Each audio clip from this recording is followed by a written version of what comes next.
Listen, Canada's men's are playing. Canada's men's team are playing on Tuesday against Venezuela, we think, assuming that match. I'm assuming it's going ahead now, right? Yes. It has to go ahead now. But you never know. It's a big week for Donny Boy. But we think it's going ahead. Last match of 2025, 5 games left before the World Cup, just 5 matches left. So let's quickly look back on 2025. Who's Canada's Player of the Year? International, forget club football. I know John David was named CONCACAF Player of the Year and it was great. But from a Canada perspective, recency bias would tell you it's Richie Laryea. And it's tough to say no, but he did miss games, right? Didn't he, early in the season with that hamstring? Yeah. It's the more recent games he's been absolutely brilliant. But who stood out? AJ Johnston's been hurt more recently. Fonzie, of course, out for a long time. Who's been consistently in that 11? If we remove Richie from the equation for a second, because I'm not saying it shouldn't be him. Eustachio's been key. Tajon. Is Tajon coming back from the injury? Yeah, and his form, which has been even better than maybe arguably than before he got injured. But I like a couple of names come to mind. The emergence of Ali Ahmed. I was going to say Ali Ahmed, yeah. Tajon on that right flank, Eustachio and DC.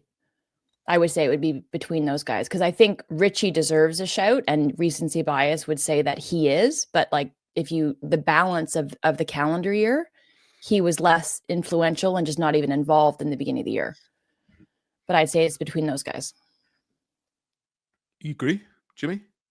Yeah, but I also think the Fougerolles for me was unbelievable. He's emerged, really remarkable. He's a young guy, gets into the team, and I think he just impressed everybody. I will say though that to see what LP Jones gets sorted out. I haven't heard anything about that lately. I spoke to Canada Soccer yesterday about that, and they were saying they're still working on it. They got no answers right now. That was yesterday about 4 p.m. So Sundays obviously can't accomplish much. But if he's available, I'm sure he'll get some minutes on Tuesday because they want to cap him. But I was looking back at some previous notes and early start of the year, the start of 2025. The questions. What was that, Jimmy? What's happening, Jimmy? He's like, cap him or something. Yes, you're wearing a cap. And did you say bop bop? Did you say that? It sounds like you're Dutch now. Bop bop. No. You were like, I know, go. I was like that. Oh yeah, trigger. Not that kind of guy. guy. That was Sharman's being gangster. Because I'm wearing a toque. Yeah. I'm very gangster. But before as 2025 began, I looked at some notes, right? And the questions for this team were then, who's going to be the number 1 goalkeeper? Who's playing in the midfield? I think at that point it was on the right-hand side, with Tajon returning from injury. Who's going to be the right winger?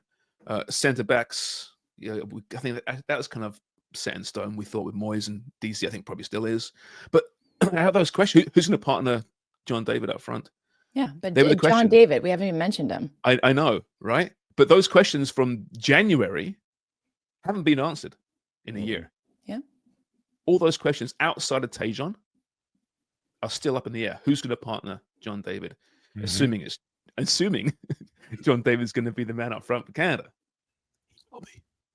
But center of the park, don't really know at this point. In fact, maybe it's even murkier now because Stefan Eustachio is not playing at Porto very much at the moment.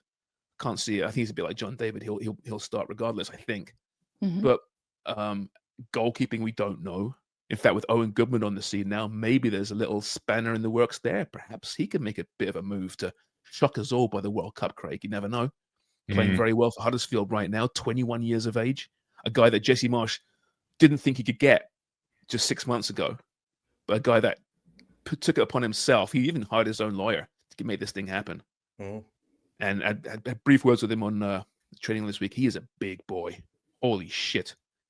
Could be a second row in rugby. I bet he was actually. I bet he played some rugby in England. Bet he did.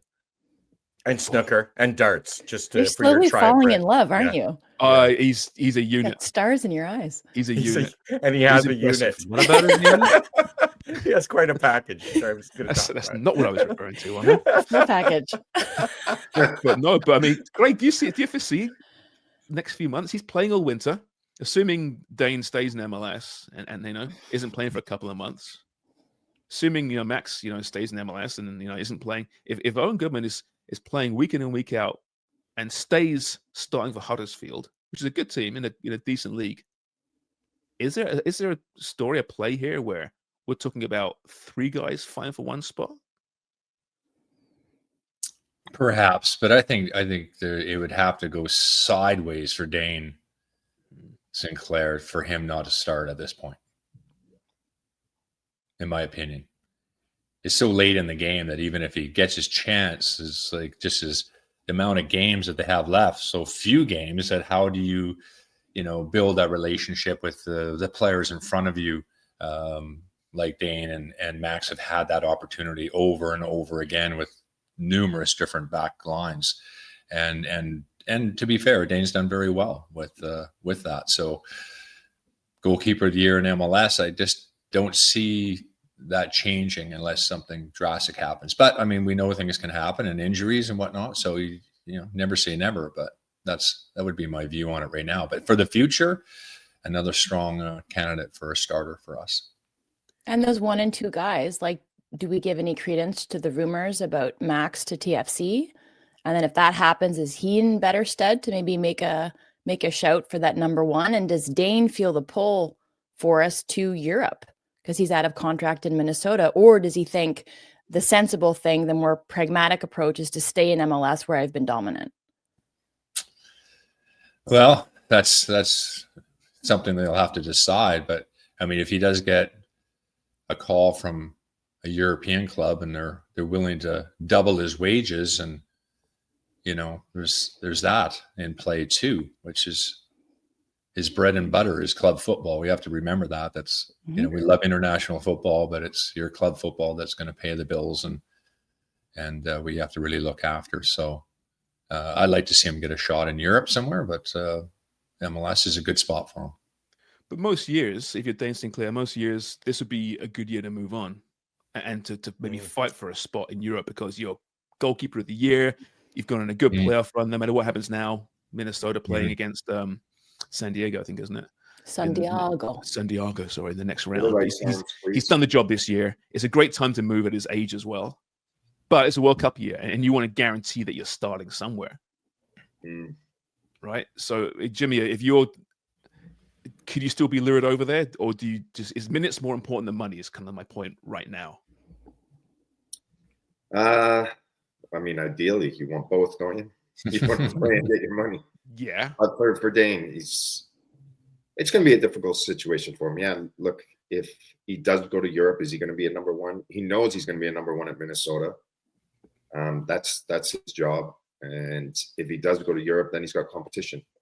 So, and he could end up being on the bench, or he could end up starting. Like, you just don't. It's the unknown.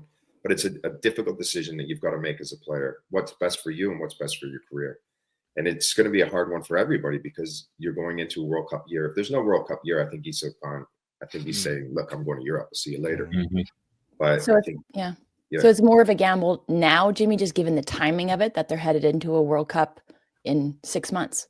I would think so.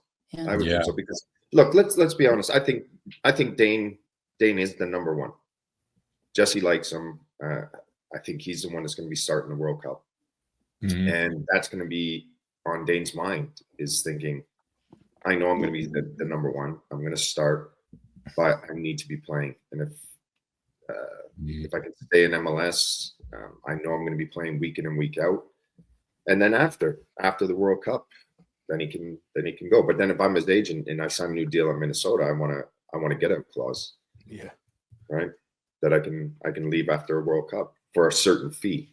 And I'm sure that his agent will be doing that work, because if he does well in the World Cup and he's playing for Minnesota again, doing very, very well, big clubs that got money, they won't hesitate to spend it. Yeah, that's a good point about the get out clause, because I mean, ideally, another year at Minnesota running into the World Cup would have been just perfect, because we know what happens in the World Cup all the time. Players play really well, and clubs just come knocking on the back of 3 or 4 games in the World Cup. Happens every single cycle.